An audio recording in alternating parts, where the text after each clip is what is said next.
Welcome to Cinema First, your first choice in independent film and tech. And this is the Christmas edition. Imagine that. Imagine that. It's crept up to us again this year. And here we are facing Christmas in a matter of, a few weeks. A couple weeks, yeah. So, what do we do at Christmas? Most time of the year that you would use your video camera. Tonight we are going to show you tips and discuss better Christmas videos. I'm here with Jeff Taylor, and once again we're going to go over some ideas for video tips.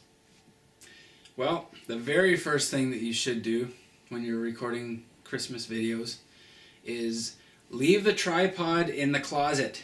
Yeah. Do not do what everybody does and put their camera on the tripod and let it run for 3.5 hours. Yeah. There's nothing more boring than watching your entire Christmas morning over again. That's right. It's, I did that. I think we've all done that. Anybody that ever had a video camera has done that. Yeah. And I've tried, actually, to sit down and watch my own videos, and I can't do it. No. I can't sit through the whole thing. It's so boring. So leave the tripod in the closet. Don't fall prey to the idea that I need to get the whole morning on camera. No. You don't need to get the whole morning on camera. And remember, pretend you're recording with film, and you only have, say, 10 minutes. Yeah. Make it stretch out, because you ever watch a guy that's using a film camera, like some of the ones back, in the 70s with my dad's camera. It was all somewhat action-packed highlights, and it was nice to watch because they were mindful of how much they were shooting. Yes, and always what? Keep your masters. Your originals. Yeah, even with the like the tapeless cameras like we're using today, you can still keep your original cameras, the camera original media, by simply copying all of the files that are on your camera to an external drive. And in the case of there's a few different types of cameras. We've got the camera that you have is individual movie files. Yeah. The camera like we're shooting over here is it's called an AVCHD camera. Yeah. And it records a completely different structure. But all you need to do is make sure that you copy the entire file folder and with all of the subdirectory intact, and you can easily copy that back to your SD card, put it into your camera, and continue shooting as though it was a brand new, as though you just shot it. Yes. So you can restore the camera to its original state just by keeping the files. That's right. On a hard drive. That's right. Now tonight we gotta go through a few things. We're gonna look back at some of the video cameras they're using in the the mid 90s. We're going to look at the High 8 camera that came out right after the Video 8. Yeah.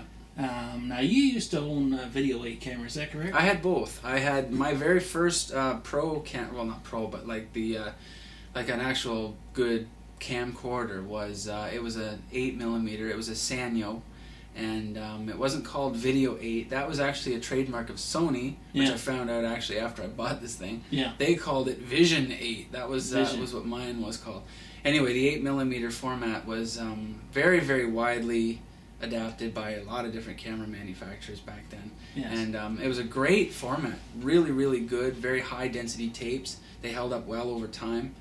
Really good color saturation, and no need for tracking or anything stupid like the VHS cameras used to have. Yeah. And the resolution was not quite as sharp. And then a few years later, the High 8 cameras. Well, the High 8 cameras were around, but they were very expensive. Very. And then they became cheaper, kind of like towards the middle of the 90s. Yeah.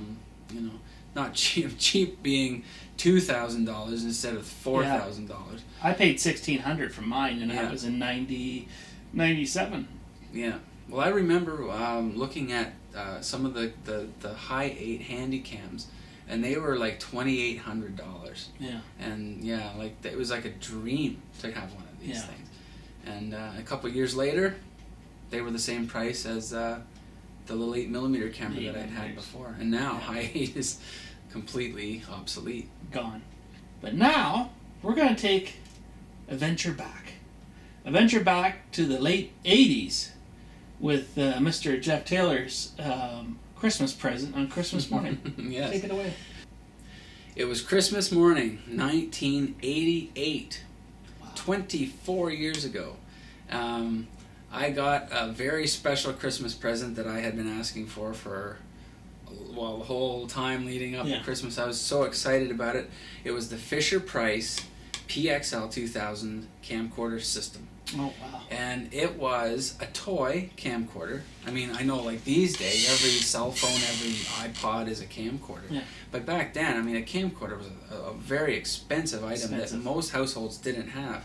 Yeah. And so to have a little toy camcorder was quite amazing. And this thing was, although it was a toy, it was actually quite a technological feat.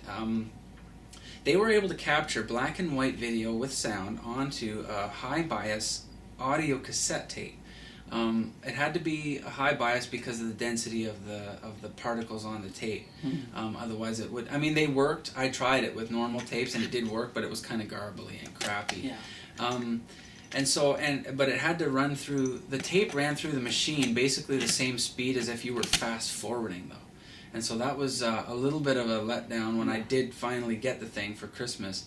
I thought a 90-minute cassette tape was going to give me 90 minutes of video because you flip it over and you got 45 minutes aside, but that's not how it was. A 90-minute tape gave you about 11 minutes total on both sides. So you're looking at like about five and a half minutes per side. So each tape was your average, say, about 10 minutes or so of video, and the quality was not great. It was black and white mono sound, but it was such a versatile little thing. Like it was very rugged and ran on AA batteries, and again, it was the kind of thing that, as a kid, what better toy than to have like a video camera, especially a kid who, like me, was very interested in capturing things and recording things and being able to shoot moments of life out with friends in the forest, playing in the trees and all the kind of things that you do when you're a kid. And it was rugged enough for a kid to use, and it was designed for kids. Yeah, and it was is all put on audio cassette tape. Cassette tapes. And it was black and white. Yeah. Isn't that something?